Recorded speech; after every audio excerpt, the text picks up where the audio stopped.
ভয়াবহ অগ্নিকাণ্ডের ঘটনায় ব্যাপক চাঞ্চল্য ছড়িয়েছে কৃষকদের মধ্যে। আজ দুপুরে হঠাৎ করে গমের জমিতে আগুন লাগার ঘটনায় চাঞ্চল্য এলাকায় প্রায় 150 বিঘা জমির ফসল পুড়ে ছাই হয়ে গেল।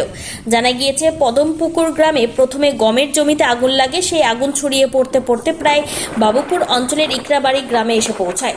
আগুন দেখে আতঙ্কিত এলাকাবাসী আগুন নেভানোর চেষ্টা হাত লাগায় স্থানীয় চাষিরা ও গ্রামবাসীরা। আজ দুপুরে 1টা নাগাদ এই অগ্নিকাণ্ডের ঘটনা ঘটে। দমকল ইঞ্জিনকে খবর দেওয়া হলে প্রায় 2-3 ঘন্টা পর দমকলের ইঞ্জিন আসে আগুন নেভাতে। বাসিন্দারা দাবি তুলেছেন, চাষিদের পুড়ে যাওয়া ফসলের ক্ষতি হওয়া ফসলের ক্ষতিপূরণ যাতে পায়।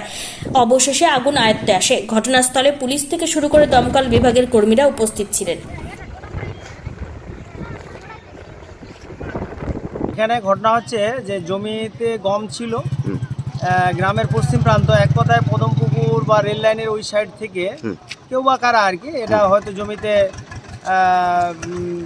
ওই পাটের চাষে করার জন্য হতে পারে, দিয়ে নাড়া পোড়াবার জন্য আগুন লাগিয়েছে। সেই আগুন এত তীব্রতা ছিল, আজকে যদি পশ্চিমা বাতাস বইছে, সেই আগুন একদম আমাদের ইকরাবাড়ি একদম বাবুপুর জিপিতে এসে পৌঁছে গেছে, যেটা ইকরাবাড়ি গ্রামের প্রায় 100 থেকে 125 বিঘা জমি এই আগুনের ভস্মীভূত হয়ে গেল। একদম গম ছিল এবং প্রচুর টাকা, প্রায় 12 থেকে 14 লক্ষ টাকার গম চাষিদের এটা ক্ষতিগ্রস্ত হয়েছে। আমার কাছে প্রশ্ন হচ্ছে যে আপনাদের এই সংবাদ মাধ্যমের দ্বারা যারা এই কাজটা, ঘৃণ্য কাজটা করছেন, তাদেরকে প্রশাসনিকভাবে ইনকোয়ারি করে তাদের দৃষ্টান্তমূলক শাস্তি আমরা দাবি করছি।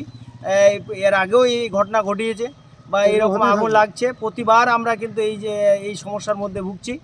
প্রশাসনকে বারবার আমরা বলা সত্ত্বেও সঠিক পদক্ষেপ নিচ্ছে না, এবং প্রশাসনের তরফ থেকে আমরা যোগাযোগ করার চেষ্টা করছি। আইসি সাহেবকে যোগাযোগ করেছি, তিনি রেসপন্স দিয়েছেন এবং পুলিশ পাঠিয়েছেন, তারপরে ধরে নিন যে ফায়ার ব্রিগেডের গাড়ি পাঠিয়েছেন, কিন্তু ততক্ষণে সব কিছু শেষ হয়ে গেছে। ক্ষয়ক্ষতি হতো মনে হচ্ছে? অবশ্যই আমাদের যদি আজকে গাজলে ফায়ার ব্রিগেড অফিস থাকতো তাহলে এত বড় ক্ষয়ক্ষতি হতো না, কারণ এক আধ ঘন্টা বা আধা ঘন্টার মধ্যে সে পৌঁছে যেত।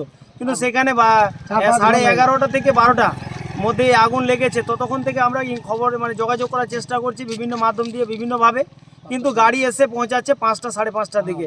এটা খুব দুর্ভাগ্যজনক যে প্রশাসনের কাছ থেকে এত কিছু ঘটনা ঘটে 4 থেকে 5 ঘন্টা পরে গাড়ি আসে, ততক্ষণে সব কিছু শেষ হয়ে গেছে।